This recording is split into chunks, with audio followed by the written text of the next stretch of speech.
Correcteur News TV, Awande correction, il y a news tout. Donc, Awande, on assure quoi.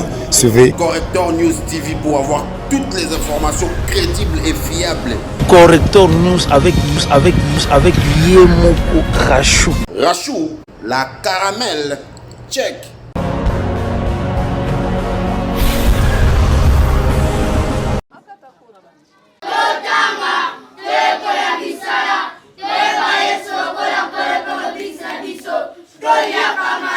Objectif la mission est à la canine.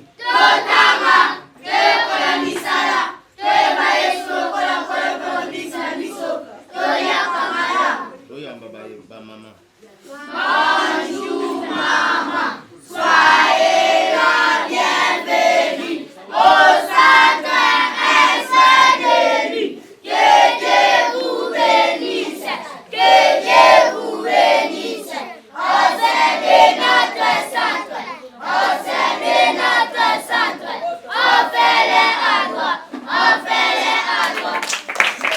Que soyez les bienvenus, que vous soyez les bienvenus, que vous soyez les bienvenus, que vous soyez chez nous. Que vous soyez les bienvenus, que vous soyez les bienvenus, que vous soyez les bienvenus, que vous soyez chez nous. Nous vous accueillons pas là, c'est vraiment pas là, on n'arrivait pas là, ici chez nous pas là, nous vous accueillons pas là, c'est vraiment pas là, on n'arrivait pas là, ici chez nous pas là.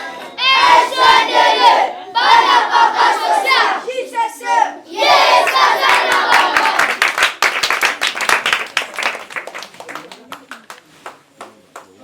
Merci beaucoup les enfants. Kasi vraiment les boyami biso na esengo lisu mukola lelo parce que dernièrement tozalaki na bino ezalaki à la veille à rentrée scolaire. Toyaki ezalaki à l'occasion ya sortie officielle na biso ya tribune des femmes des médias. Tozali ba journaliste, toexpliquai bino. Tozali kosala la sortie officielle na biso en soirée de gala.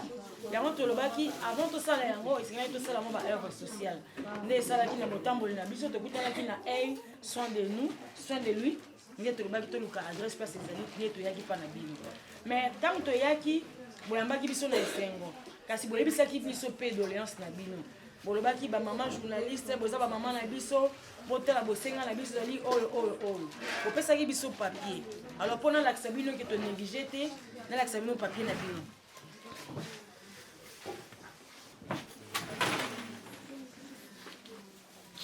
bopesaki biso baétat de besoin na bino na papier eza mibale alors toyebisaki bino boye biso tozali bajournaliste tozali une structure to association tribune des femmes des médias peut-être na makoki na biso on peut trouver un 10 francs un 5 francs mais ya bosenga ya ebele tokobunda tokokoka soki tokoki toye mais tokobunda mpe na bapartenaire par exemple na bamama ministre na bamama député na bamama social mosusu epuis na bandeko mosusu oyo na bapartenaire oyo bakoyoka mpasi na biso ya koya kosunga bino bakocontribue nde toyebi tokoya epai na bino alors biso moko na kozelazelazela mikolo ezokende tolobi tokoki kosukisa année boye te sans ke toya komona bino yango tolobi na oyo nyonso tokozwa meme ya moke wana toya nanu komona bino parce que soki tolekisi mikolo to tokomi na mbula mosusu okoriske koloba bamama wana balakaki biso bakoya meme na miso ya nzambe tokozala redevable dans le sens que non promettre sans réaliser c'est un péché nde tolobi ke te toprometaki tokozonga toya kozonga alors totambolaki epanzisango tribune de femmes des médias tomemi biloko ebele mpona bino toza na savon toza na sucre toza na bajus toza na babiscuit toza na bilamba toza na baballon toza na biloko nyonso bakese nyonso donc bosenga na bino toza nango kaka na maboko oyo tokokisi toye nango oyo mpe tokokisi te totiki na maboko ya nzambe asunga biso mpo tosala nini tokokisa tribune des femmes des médias balobi place mwasi azali mwana azalaka la raison pour laquelle na kati na biso ezali na bamama oyo baye na bana na bango mpona nini na bana aza bandeko na bino bamona bino bayebaki te toza na bandeko soki nga nazolia lipa nabomba lipa na nga nayebiki bandeko mosusu baza ayeba peke babwakaka biloko te soki nalie nabwaka te mpo baninga mosusu mpe azali na bosenga na yango boyoki biso bosepeli na ndenge tokanisi bino merci.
Les enfants?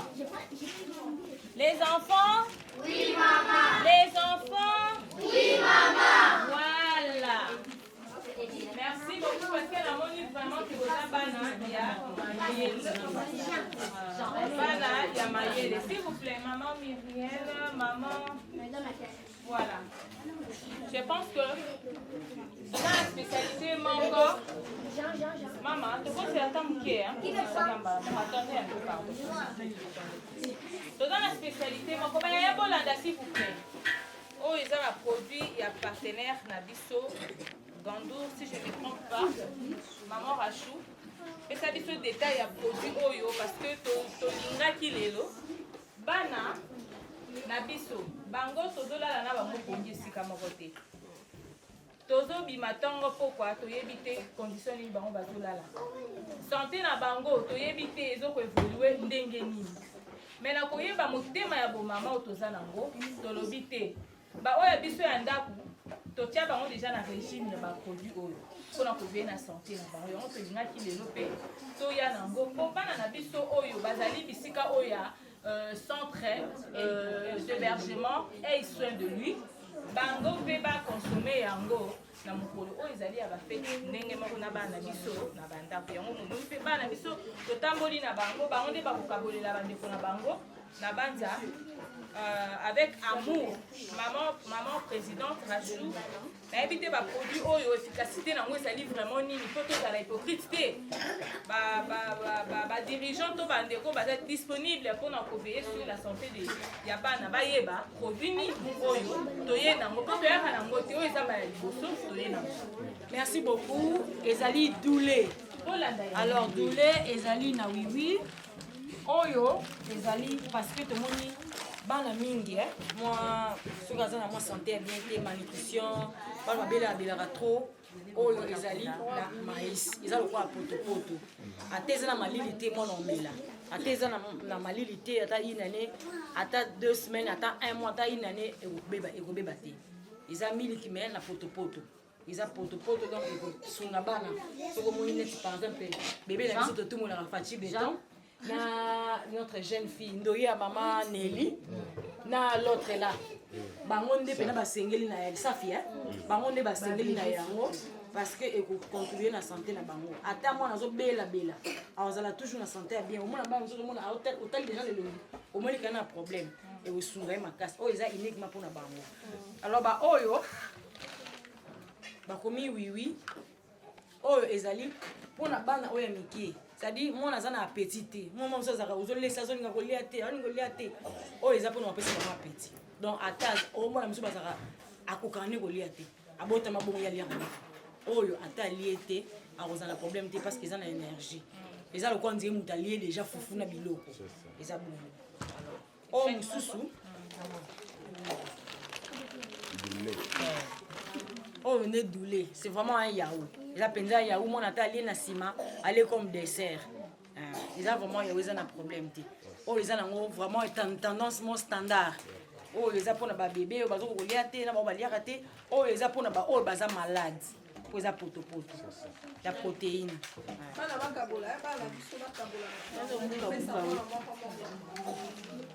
Anderson, venez prendre, vous allez donner à vos frères. Tu donnes. Na tribune des femmes lelo tribune des femmes des médias ekiti bongo pour SCP la to fêter elongo na ba lisanga ya ba mama kozala mama to kozala moboti esengi te ke mwana oyo obimisa mosoko na yo yende mwana azali mwana oyo nyonso azali na mokili abengi ye mwana ezala mutu aboti te soki kaka oza na sens ya responsabilité eba ete ezali mpe moboti. Alors lisanga ba mama tribune des femmes lelo eyaki po efete na bana oyo ya orphelinat et soin de lui toza na kati tokotaki na bino ensemble tobimi. Alors tongi toleseno kaka bolingo ezalaka eloko oyo il faut partager na mutu nyonso to fêter ensemble to lakisa bolingo pembeni na biso ezala te ke yo oponaka ko moko boye okinaka ko moko boye po bango nde baza ba oyo bazwa te.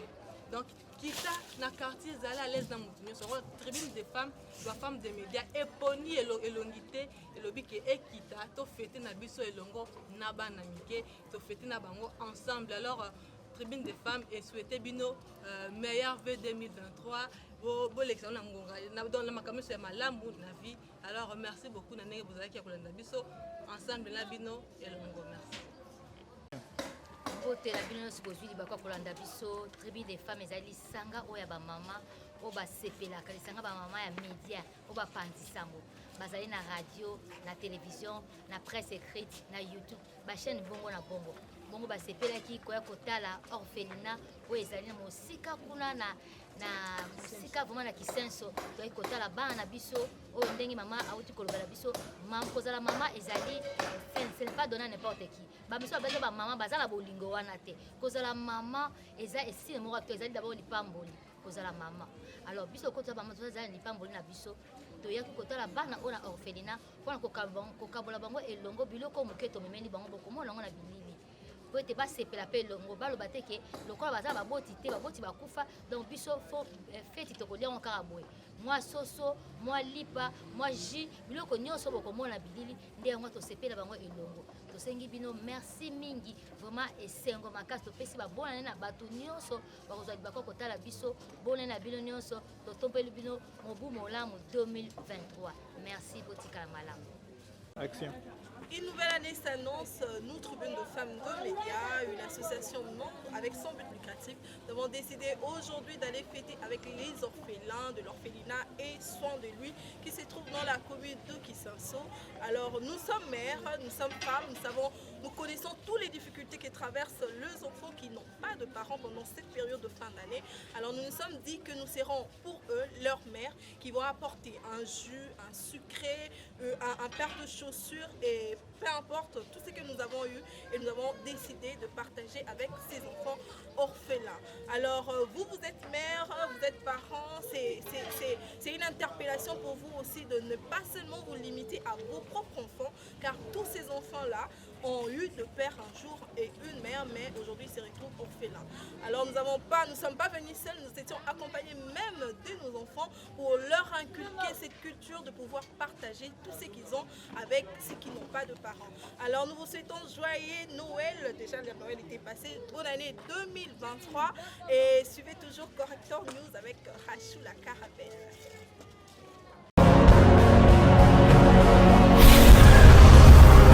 Corrector News TV, Awande correction, Yaba News tout. Donc Awande, on assure quoi. Suivez Corrector News TV pour avoir toutes les informations crédibles et fiables. Corrector News avec Yemoko Rachou. Rachou, la caramel, check.